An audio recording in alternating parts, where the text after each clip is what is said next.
ഗുരുവായൂരപ്പൻ്റെ അനുഭവങ്ങൾ ഓരോ ഭക്തർക്കും എത്ര പറഞ്ഞാലും മതിയാകില്ല. അത്രയധികം അനുഭവങ്ങളാണ് ഓരോ ദിവസവും ഭക്തർക്കായിട്ട് ഗുരുവായൂരപ്പൻ സമ്മാനിക്കുന്നത്. അതേപോലെ ഒരു അനുഭവം എനിക്കൊരു കുട്ടി അയച്ചു തന്നാട്ടോ. വായിച്ചപ്പോൾ നിങ്ങളുടെ അടുത്തും പറയണമെന്ന് തോന്നി. അപ്പോൾ നമുക്കത് വായിക്കാം. നമസ്കാരം, ഞാൻ ശരണ്യ, കണ്ണൂരാണ്. യൂട്യൂബ് വീഡിയോസ് മിക്കവാറും കാണാറുണ്ട്. അതിൽ പറയുന്ന ഓരോ കാര്യവും കേൾക്കുമ്പോൾ കണ്ണും മനസ്സും ഒരുപോലെ നിറയും. ഭഗവാനെ വർണ്ണിക്കുമ്പോൾ കണ്ണടച്ചാൽ കാണും.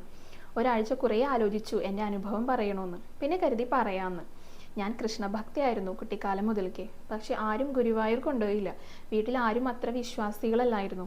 കല്യാണം കഴിച്ച് പിന്നെ പോകാമെന്ന് കരുതി. അങ്ങനെ ഇരിക്കെ ഒരു തവണ കല്യാണത്തിന് മുന്നേ പോകാൻ അവസരം കിട്ടി. അന്ന് റൂം എടുത്തു. എനിക്ക് ഒരു തരി പോലും ഉറങ്ങാൻ കഴിഞ്ഞില്ല. കൃഷ്ണനെ കാണാനുള്ള തിടുക്കം. ഉള്ളിൽ ഉണ്ണിക്കണ്ണൻ എങ്ങനെ ഉണ്ടാകും എന്നോർത്ത് ഞാനിരുന്നു. 3 മണിക്ക് കുളിച്ച് എല്ലാവരും ഉണരുന്നതിന് മുൻപേ ഞാൻ റെഡിയായി. അങ്ങനെ ക്യൂവിലെത്തി ഞാൻ നിന്നു. 6 മണി ആകാറായി. ഞാൻ നടക്കടുത്തോട്ട് അടുക്കുമ്പോൾ നെഞ്ച് പെരുമ്പറ കൊട്ടുന്നുണ്ടായിരുന്നു. ഞാൻ വാതുക്കലെത്തിയതും ക്യൂ അടച്ച് ഉഷപൂജയ്ക്ക് പറഞ്ഞു. ഞാൻ കണ്ണാ, എന്നോട് എന്തിനിങ്ങനെ, ഞാൻ വീണു പോകുമെന്ന് പറഞ്ഞിട്ട് പൊട്ടിക്കരഞ്ഞു. 2-3 സെക്കൻഡ് കഴിഞ്ഞപ്പോൾ ക്യൂ തുറന്ന് 5 പേര് കൂടെ വന്നോളൂ എന്ന് പറഞ്ഞു. ഞാൻ കണ്ണീരോടെ ചിരിച്ചു. എൻ്റെ ഉണ്ണിക്കണ്ണനെ കണ്ണിറഞ്ഞ് കണ്ടു. കുറച്ച് നേരം നോക്കി നിന്നു. ഒന്നും പറയാനുണ്ടായില്ല എനിക്ക്. കണ്ട് ചിരിച്ചു നിന്നു ഞാൻ.